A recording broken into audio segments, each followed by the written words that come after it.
मैं तो कभी भी किसी को नहीं चाहती थी और ना ही कभी चाहना चाहती थी।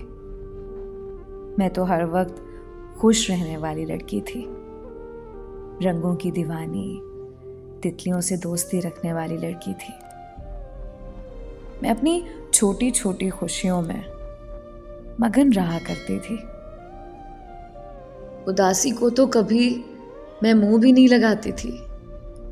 उदास लोगों से तो मुझे चिढ़ हुआ करती थी। अपनी मीठी मीठी बातों से और शरारतों की वजह से मैं अपने पूरे खानदान में मशहूर थी।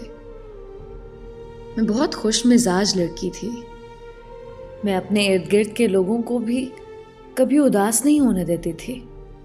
मेरी जिंदगी में सब कुछ बहुत अच्छा चल रहा था, लेकिन फिर मेरी जिंदगी में तुम आए। मैंने खुद से ज्यादा तुम पर भरोसा किया। मैंने खुद से ज्यादा तुम्हें चाहना शुरू कर दिया था और ये मेरा पहला कदम था बर्बादी की तरफ। जो लड़की सिर्फ खुद की दीवानी थी, अब वो लड़की तुम्हारी दीवानी हो चुकी थी।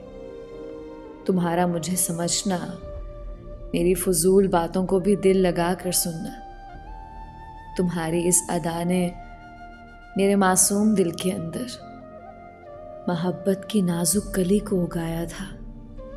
दूसरी तरफ जब तुम्हारा दिल मुझसे भरने लगा, जब तुम मुझे इग्नोर करने लगे थे, आहिस्ता आहिस्ता तुम मुझसे मुकम्मल बेजार हो गए। मेरी सब बातें तुम्हें बेकार लगने लगी थी। मेरी फिक्र से तुम्हें चिढ़ होने लगी थी। यहाँ तक कि मेरी दुरुस्त बातें भी तुम्हें चुभने लगी थी। खैर, जब हद से ज्यादा किसी को दीवानों की तरह चाहा जाए तो फिर वफा के फासले कहाँ मिलते हैं।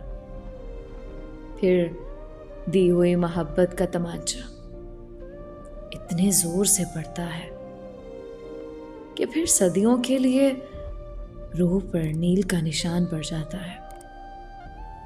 मैं अपनी छोटी सी दुनिया में खुश रहने वाली लड़की अब बिल्कुल चुप हो गई हूं, बिल्कुल खामोश।